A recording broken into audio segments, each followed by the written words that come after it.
Hello शलोम सबको, जय मसीह की। मैं हाना अब्राहम फिर से एक बार मेरे channel empowering word with Hannah Abraham में आप सबका स्वागत करती हूं और परमेश्वर का धन्यवाद करती हूं कि परमेश्वर के अनुग्रह से फिर से मुझे मौका मिला है कि मैं आप सबके साथ प्रभु के वचन को बांट सकूं।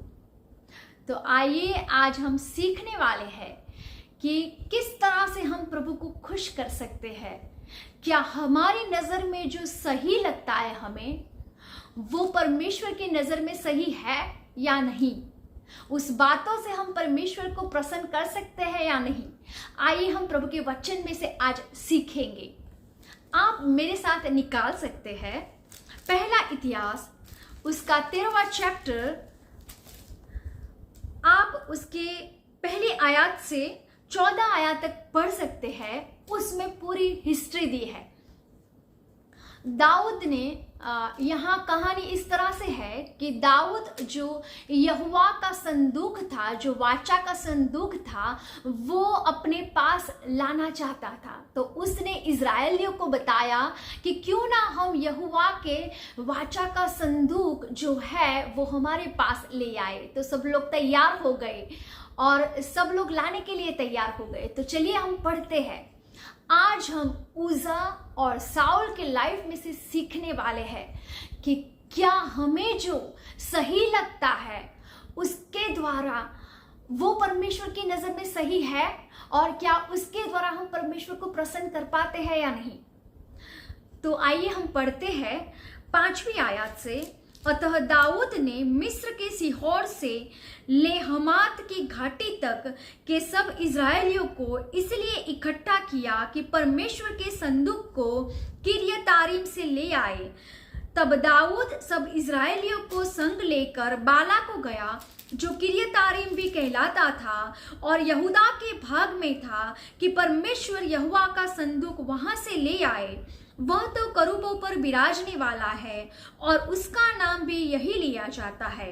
तब उन्होंने परमेश्वर का संदूक एक नई गाड़ी पर चढ़ाकर अबीनादाब के घर से निकाला और उज्जा और अहियो उस गाड़ी को हाँकने लगे। दाऊद और सारे इजरायली परमेश्वर के सामने तन मन से गीत गाते और वीणा, सारंगी, डफ, जहज और तुरहिया बजाते थे।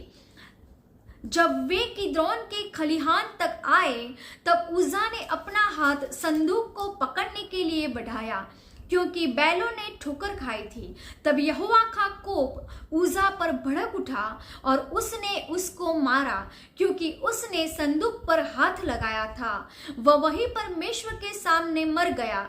तब दाऊद अप्रसन्न हुआ, इसलिए कि यहोवा उज्जा पर टूट पड़ा था। मेरे प्रियो, यहाँ हमने ये कहानी पढ़ी कि उज्जा ने, हमने देखा कि उज्जा ने जो परमेश्वर का कोस, परमेश्वर का जो संदूक था, वाचा का संदूक था, वो गिरने वाला था। तो उसको संभालने के लिए उज्जा ने अपने हाथों को लगाया और परमेश्वर का कोप उस पर उतर आया और वो वहीं का वहीं मर गया। अरे मेरे प्रियो, उज्जा ने तो कुछ गलत नहीं किया था। वो तो वही सोच रहा था कि ये परमेश्वर का कोस गिरने वाला है, क्योंकि उसके बैलगाड़ी को ठोकर लगी थी और उसकी वजह से जो परमेश्वर का वाचा का संदूक था वो गिरने वाला था और उसको संभालने के लिए ही उसने हाथ लगाया था। तो हमारी नजर में भी ये गलत नहीं है। उसने तो बचाना ही चाहा, परमेश्वर के संदूक को बचाना चाहता ना। फिर भी यहोवा का कोप उस पे आया और वो वहां ही मर गया। और लिखा है तब दाऊद भी परमेश्वर पर पहली बार अप्रसन्न हुआ, क्योंकि उसको भी ऐसा लगा कि परमेश्वर ने ये गलत किया, उज्जा को मारकर ये गलत किया।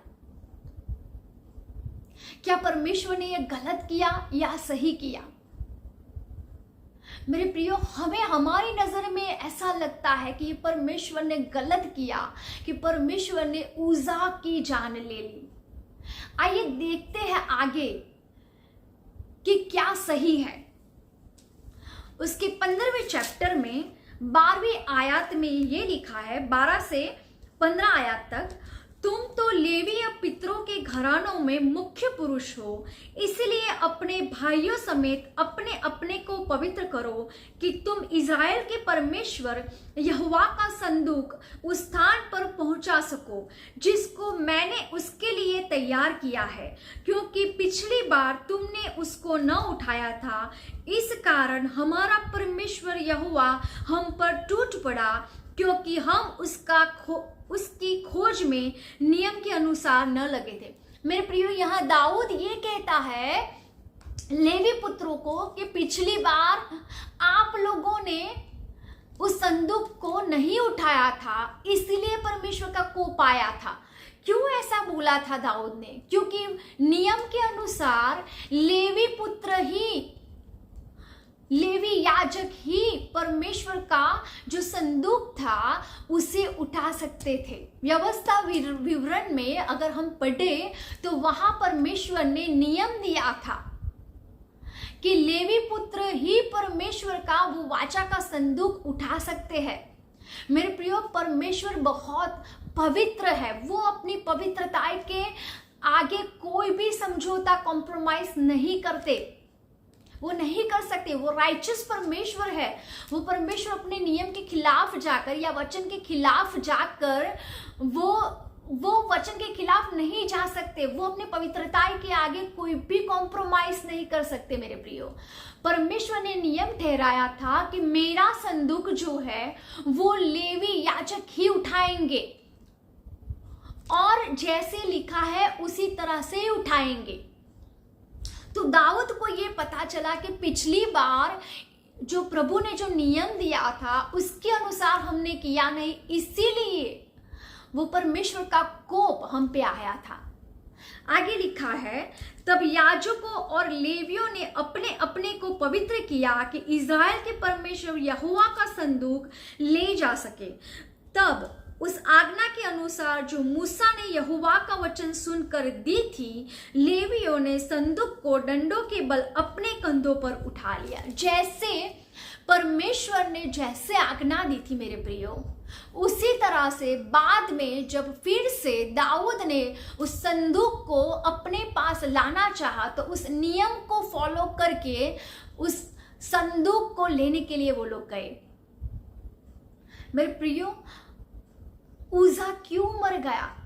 हमारी नजर में तो वो सही था, और उसकी खुद की नजर में भी दाऊद को भी ऐसा लगा था। दाऊद भी अप्रसन्न हो गया था परमेश्वर के ऊपर, क्योंकि परमेश्वर का कोप उज़ा पर आया था।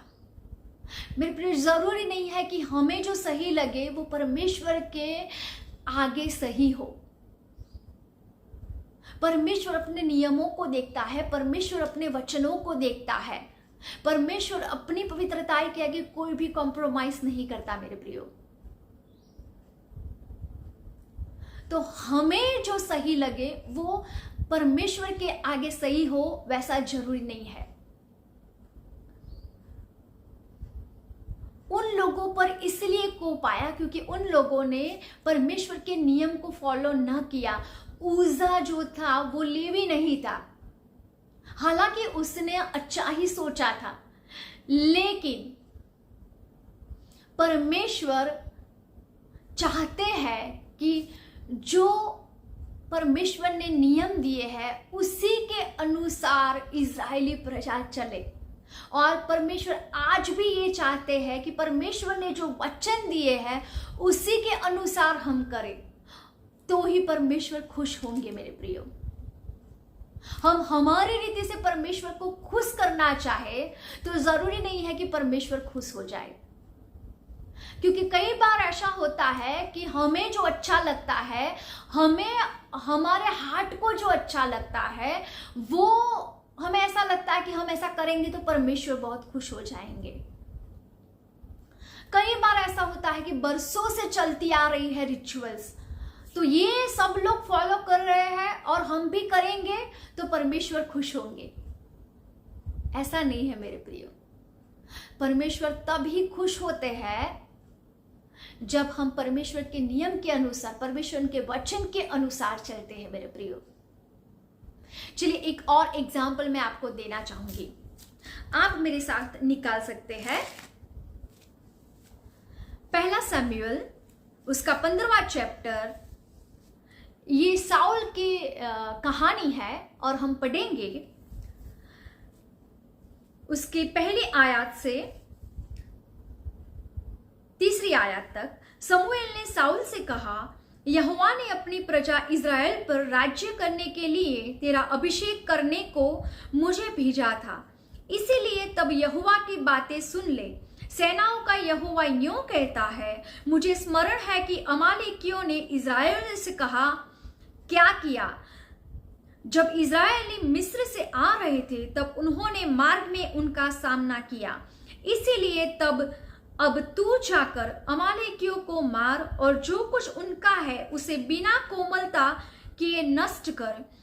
क्या पुरुष, क्या स्त्री, क्या बच्चा, क्या दूध पीता, क्या गाय बैल, क्या भेड़ बकरी, क्या ऊंट, क्या गधा, सबको मार डाल। मेरे प्रियो, परमेश्वर ने यहाँ साउल को ये आज्ञा दी थी कि तू सबको मार डाल, तू पशुओं को भी मार डालना, क्योंकि अमालेकियों ने जब इज़राइल प्रजा मिस्र से आ रही थी तब अमालेकियों ने उनको परेशान किया था, और इसीलिए परमेश्वर ने ऐसा बोला कि तू उन लोगों को मार डाल। पर क्या हुआ, देखते हम आगे साउल ने क्या किया। यहाँ 15वें चैप्टर में उसकी 9वीं आयत में ये लिखा है, परंतु अगाग पर और अच्छी से अच्छी भेड़ बकरियों, गाय बैलों, मोटे पशुओं और मेमनों और जो कुछ अच्छा था उन पर साउल और उसकी प्रजा ने कोमलता की और उन्हें नष्ट करना ना चाहा, परंतु जो कुछ तुच्छ और निकम्मा था उसका उन्होंने नाश किया। यहाँ लिखा है कि साउल ने जो अगाग राजा था उसका और जो अच्छे पशु थे उसका विनाश नहीं किया। हालांकि परमेश्वर ने उनको बोला था कि तू सबका नाश कर देना, लेकिन फिर भी उसने जो राजा था और जो अच्छे भेड़ बकरियां थी उसका विनाश नहीं किया। तब परमेश्वर क्या बोलते हैं, चलिए देखते हैं। 10वीं आयत ये बताती है, तब यहोवा का यह वचन शमूएल के पास पहुंचा, मैं साउल को राजा बना के पछताता हूं, क्योंकि उसने मेरे पीछे चलना छोड़ दिया और मेरी आज्ञाओं का पालन नहीं किया। मेरे प्रियो, परमेश्वर ये बोलता है कि साउल ने मेरी आज्ञा का पालन नहीं किया। पर हम देखेंगे कि क्यों साउल ने पशुओं को नहीं मारा, क्यों अच्छे पशुओं को साउल ने नहीं मारा। चलिए हम पढ़ते हैं 13 आयत से। तब शमूएल साउल के पास गया और साउल ने उससे कहा, तुझे यहोवा को और से आशीष मिले, मैंने यहोवा की आज्ञा पूरी की है। शमूएल ने कहा, फिर भेड़ बकरियों का यह मिमियाना और गाय बैलों का यह रंबाना जो मुझे सुनाई देता है, यह क्यों हो रहा है? साउल ने कहा, वे तो अमालेकियों के यहाँ से आए हैं, अर्थात प्रजा के लोगों ने अच्छी से अच्छी भेड़ बकरियों और गाय बैलों को तेरे परमेश्वर यहोवा के लिए बलि करने को छोड़ दिया है, और बाकी सब का तो हमने विनाश कर दिया है। 20वीं आयत में ये लिखा है, साउल ने शमूएल से कहा, निसंदेह मैंने यहोवा की बात मानकर जिधर यहोवा ने मुझे भेजा उधर चला और अमालेकियों के राजा को ले आया हूँ और अमालेकियों का विनाश किया है, परंतु प्रजा के लोग लूट में से भेड़ बकरियां और गाय बैलों अर्थात नष्ट होने की उत्तम उत्तम वस्तुओं को गिलगाल में तेरे परमेश्वर यहोवा के लिए बलि चढ़ाने को ले आए हैं। यहां लिखा है, साउल ने किस वजह से पशु, जो अच्छे पशु थे, उसका विनाश नहीं किया। साउल ऐसा चाहता था कि ये अच्छे पशु है और ये परमेश्वर यहोवा के आगे बलिदान देने के लिए काम में आएंगे, ऐसा सोचता था मेरे प्रियो। तो साउल ने तो कुछ गलत नहीं सोचा, साउल ने तो अच्छा ही सोचा था ना। साउल तो यही सोच रहा था कि ये तो बहुत बढ़िया पशु है, ये बहुत हुष्ट पुष्ट है, बहुत अच्छी भेड़ बकरियां तो परमेश्वर को बलिदान देने के लिए काम में आएगी। तो वो तो अपनी तरह से अच्छा ही सोच रहा था। और हमें भी ऐसा लगेगा कि उसको मार डालने से तो अच्छा है कि ये अच्छे भेड़ बकरियां परमेश्वर के आगे बलिदान के लिए काम में आएगी। लेकिन और साउल ये भी बोलता है वहां पर कि मैंने परमेश्वर की आज्ञा का पालन किया है, हालांकि उसने आधी आज्ञा का पालन किया था। उसने सब लोगों को, और जो विनाशकारक अच्छी वस्तुएं नहीं थी उसका विनाश कर दिया था, दूसरे लोगों का विनाश कर दिया था। लेकिन उसने उसके राजा का, अमालेकियों का जो राजा था अगाग, उसका, और जो अच्छे भेड़ बकरियां थी, अच्छे पशु थे, उसका विनाश नहीं किया था। तो हालांकि उसने तो आधी ही आज्ञा का पालन किया था, फिर भी उसे ऐसा लग रहा था कि मैंने पूरी आज्ञा का पालन किया है। लेकिन परमेश्वर के आगे वो सही नहीं था। परमेश्वर ने ऐसा बोला, परमेश्वर ने शमूएल को ऐसा कहा कि तब यहोवा, 10वीं आयत में, 15वां चैप्टर 10वीं आयत में ये पढ़ा हमने, तब यहोवा का यह वचन शमूएल के पास पहुंचा, मैं साउल को राजा बना के पछताता हूं, क्योंकि उसने मेरे पीछे चलना छोड़ दिया और मेरी आज्ञाओं का पालन नहीं किया। मेरे प्रियो, परमेश्वर अपने जो उसने साउल को राजा बनाया था ना, उससे वो बहुत दुखी हुआ, पछताया। और परमेश्वर को ये लगा कि साउल ने मेरी आज्ञा का पालन नहीं किया। हालांकि साउल ने वो पशुओं को इसलिए जिंदा छोड़ दिया था कि यहोवा को ही बलिदान दे, उसके यहोवा के वर्शिप के लिए काम में आए। पर फिर भी परमेश्वर नाखुश होते हैं और परमेश्वर यह कहता है कि उसने मेरी आज्ञा का पालन नहीं किया। तब शमूएल क्या कहता है, आइए हम पढ़ते हैं। परमेश्वर किससे खुश होता है? शमूएल उसका जवाब देता है साउल को। उसकी 22वीं आयत में ये लिखा है, शमूएल ने कहा, क्या यहोवा होम बलियों और मेल बलियों से उतना प्रसन्न होता है जितना कि अपनी बात के माने जाने से प्रसन्न होता है? सुन, मानना तो बलि चढ़ाने से और कान लगाना मेढ़ों की चर्बी से उत्तम है। यहां लिखा है कि सुन, परमेश्वर की बातें मानना तो बलिदान चढ़ाने से और उसकी बातों पर कान लगाना तो मेढ़ों की चर्बी से उत्तम है। मेरे प्रियो, शमूएल साउल को ये बताता है कि परमेश्वर को बलिदान से ज्यादा जब हम उसकी आज्ञा का पालन करते हैं वो ज्यादा अच्छा लगता है, उससे परमेश्वर खुश होता है। तो मेरे प्रियो, साउल को अपनी नजर में ये सही लगा कि मैं ये बहुत अच्छे पशु है, उसको ना मारूं, उसका विनाश ना करूं। उज्जा को ये लगा कि परमेश्वर का संदूक गिरने वाला है, मैं उसे बचा लूं। उन लोगों को अपनी नजर में वो सही लगा था, लेकिन परमेश्वर की नजर में वो सही नहीं था। हमें हमेशा ये ध्यान रखना है हमारी लाइफ में कि हम जो कुछ कर रहे हैं, हम अपनी लाइफ जिस तरह से जी रहे हैं, हम परमेश्वर की वर्शिप कर रहे हैं, तो क्या वो परमेश्वर के आंखों में या परमेश्वर के आगे, परमेश्वर के वचन के अनुसार योग्य है या नहीं है? मेरे प्रियो, जो हमें अच्छा लगता है वो जरूरी नहीं है कि वो परमेश्वर की नजर में सही हो।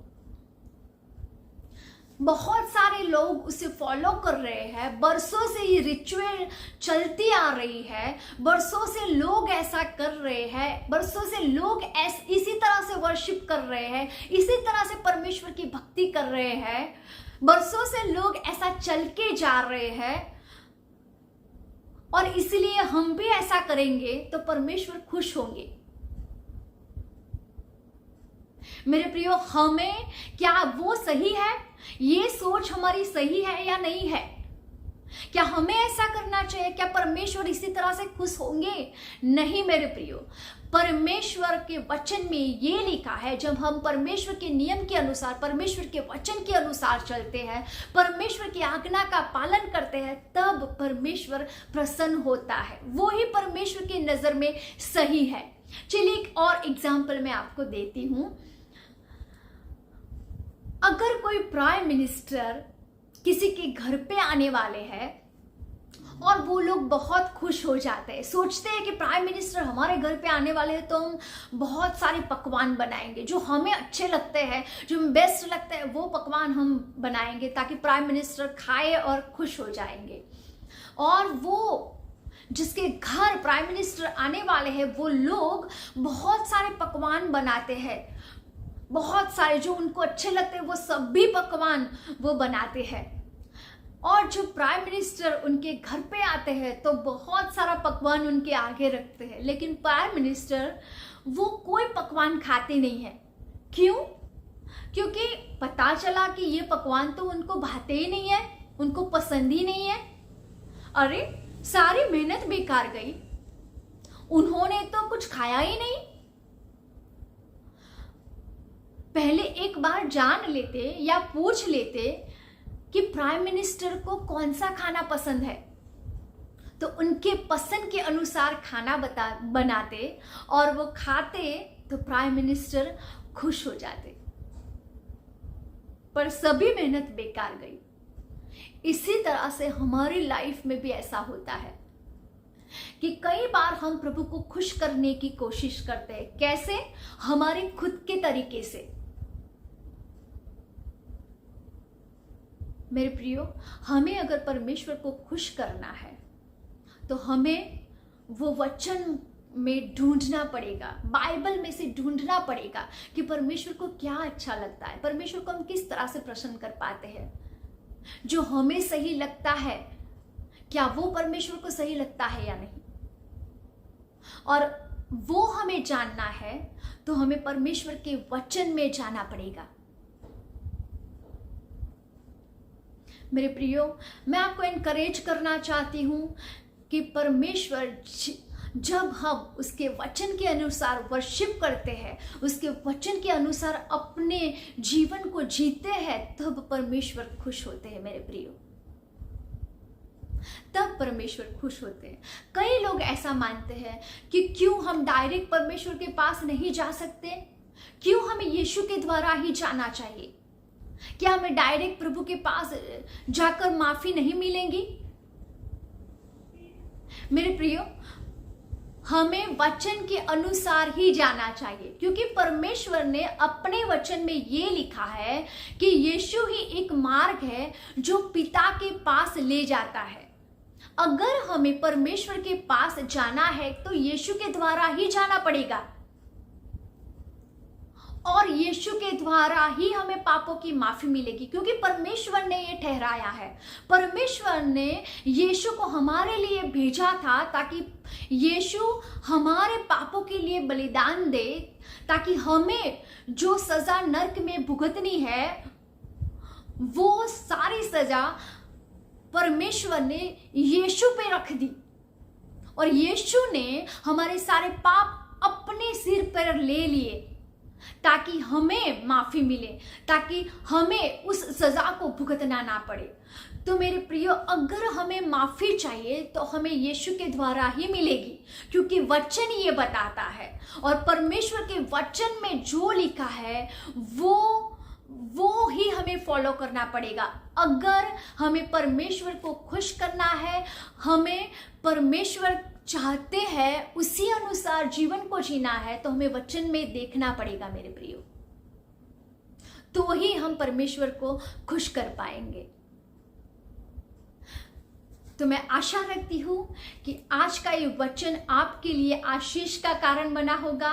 इस वचन को आप दूसरे मसीह भाई बहनों के साथ शेयर कर सकते हैं, इस वचन को लाइक कर सकते हैं, और आपने अब तक मेरे चैनल को सब्सक्राइब नहीं किया है तो बेल आइकॉन को प्रेस करके सब्सक्राइब कर सकते हैं, और इस वचन को शेयर कर सकते हैं। सबको जय मसीह की।